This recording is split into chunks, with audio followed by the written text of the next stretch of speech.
तो आज के इस वीडियो में हम लोग जानने वाले हैं यूपीआई स्कैम कैसे होता है, यूपीआई के जरिए स्कैमर स्कैम कैसे करते हैं, यूपीआई स्कैम अलर्ट के बारे में देखेंगे।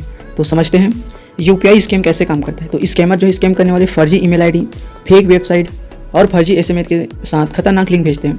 मतलब कोई लिंक प्रोवाइड किया जाता है, चाहे ईमेल आईडी के जरिए, वेबसाइट के जरिए या व्हाट्सएप के जरिए आपको लिंक भेजा जाता है।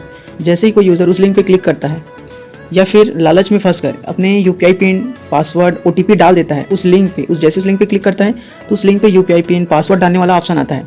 तो इतना डाल देने के बाद क्या होता है, फ्रॉड करने वाले अकाउंट का जो पैसा होता है उसको खाली कर देते हैं।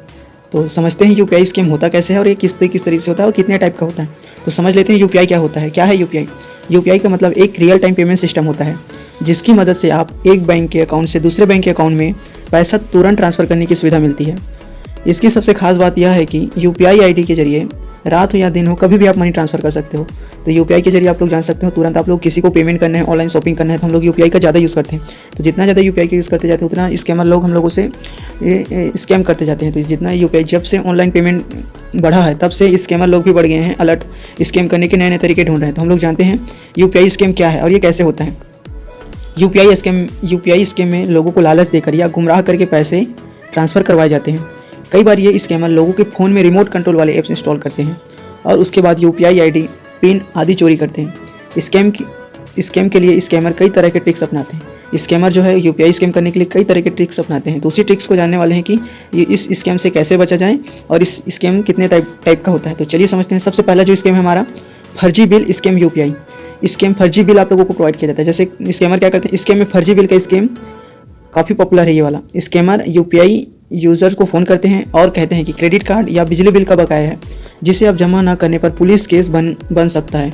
इसके बाद वे पेमेंट के लिए यूज़र को फ़ोन पे इंस्टॉल करवाते हैं और फिर यूपीआई ऐप्स पैसा ट्रांसफ़र करवा लेते हैं। स्कैमर लोग क्या करते हैं, आपको कॉल करेंगे, उनके पास सारा डिटेल्स रहता है स्कैमर लोगों के पास। तो किसका कितना बिल बकाया है ये सब लोग वो जानते हैं। फिर इसको कॉल करेंगे कि आपका बिल नहीं बकाया है, आपका रेंट इतना हुआ है, बिल आपने नहीं भरा है। फिर इसको कॉल करेंगे और बोलेंगे कि आपका अगर नहीं होते तो पुलिस आपको पकड़ के ले जाएंगे, जेल में डाल सकते हैं, इतने साल का आपका उम्र कैद हो सकता है, ऐसे करके कुछ बोलेंगे और डराएंगे यूज़र को ताकि वो फ्रॉड में फंस सके और उससे पैसा वसूला जा सके। तो इस तरीके के स्कैम में आपको नहीं फंसना है, फर्जी बिल स्कैम में। इस तरीके से कभी भी बिल वाले आपको फ़ोन नहीं करेंगे, फ़ोन नहीं करते हैं। तो अब समझते हैं फर्जी निवेश स्कीम। फर्जी निवेश स्कीम का मतलब है स्कैमर्स लोगों को बहुत से कम समय में पैसा डबल करने का दावा करते हैं। मतलब पैसा डबल करने का, आप स्कैम निवेश के रूप में भी आप लोगों को लगाते हैं कि आप इतना लगाओ, आपका एक दिन में पैसा डबल हो जाएगा, 2 दिन में पैसा डबल हो जाएगा, 10 दिन में पैसा डबल हो जाएगा, 10,000 लगाओ, 10 दिन बाद 20,000 होगा। तो पैसा ही पैसा होगा।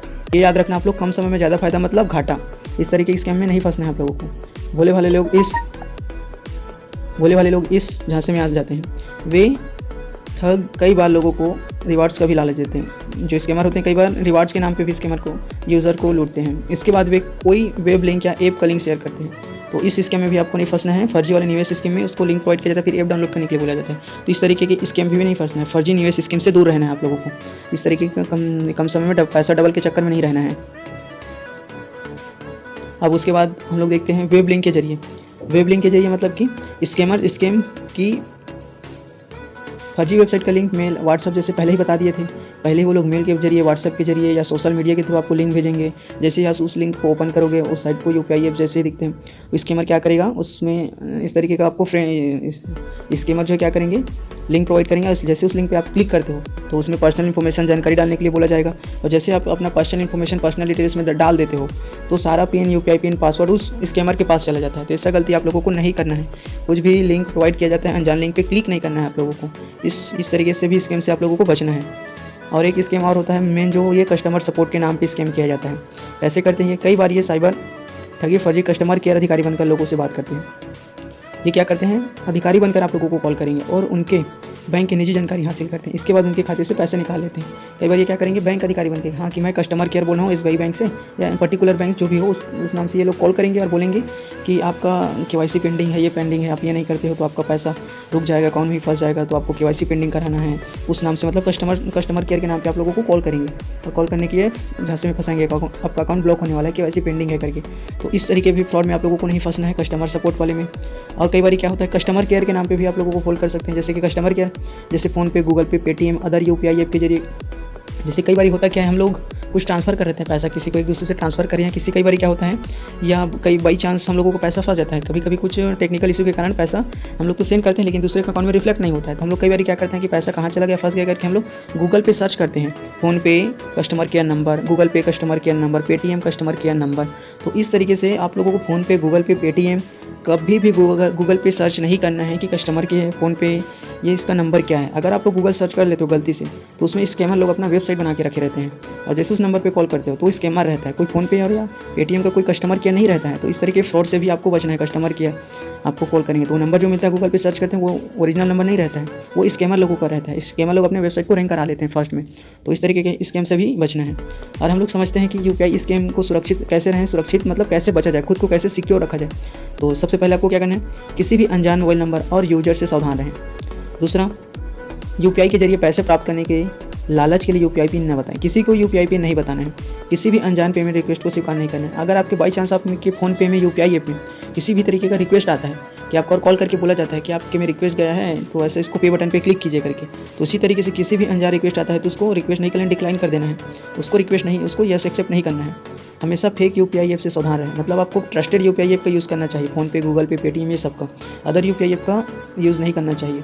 किसी भी पैसे भेजने से पहले पहचान वेरीफाई करें। जब भी आप किसी को सेंड करें यूपीआई के जरिए तो वेरीफाई करने के बाद ही उसको सेंड करें। किसी अजनबी के सामने अपना यूपीआई आईडी पिन ना बताएं। अगर आप ऐसे माहौल में हो जहाँ पे यूपीआई पेमेंट कर रहे हो, किसी शॉप में किसी अगर सामने में है तो उसको छिपा के करें और किसी को बताएं भी नहीं कि यूपीआई मेरा है। यूपीआई को अपना पास रखें, घर में कहीं पे लिख के रखें। और यूपीआई पिन को अपने फ़ोन में भी स्टोर करके नहीं रखना है। कई लोग क्या होते हैं, अपने यूपीआई पिन को भूल जाएंगे करके किसी कॉपी में लिखते हैं, फ़ोन में फ़ोटो खींच के रख लिए रहते हैं। तो ऐसा गलती भी नहीं करना है। बाई चांस फ़ोन गुम हो जाता है तो आपका फ़ोन तो जाएगा ही जाएगा, साथ में आपका बैंक अकाउंट में जो पैसा रहेगा वो भी चला जाएगा। तो ऐसा गलती भी नहीं करना है। यूपीआई ऐप का कोई सब user ID, net banking user ID, password भी आपको फ़ोन पे स्टोर करके नहीं रखना है। क्यूआर कोड के माध्यम से पेमेंट करते वक्त डिटेल्स वेरीफाई कर लें। जैसे भी आप किसी ऑनलाइन से शॉपिंग करते हो या किसी से मर्चेंट से खरीदते हो कुछ सामान, तो पेमेंट भी करते हो तो एक बार वेरीफाई कर लो डिटेल कि उसी का पेमेंट है तो उसी का नाम शो हो रहा है कि नहीं, नाम उसमें दिखा देते तभी उसके बाद ही आपको पेमेंट करना है। तो आई होप इस वीडियो से आप लोगों को बहुत कुछ सीखने को मिला होगा। इसी तरीके से और सीखना चाहते हो तो इस वीडियो को अपने दोस्तों के साथ भी शेयर करें और हमारे चैनल को सब्सक्राइब करें। मिलते हैं नेक्स्ट वीडियो में। Thanks for watching this video.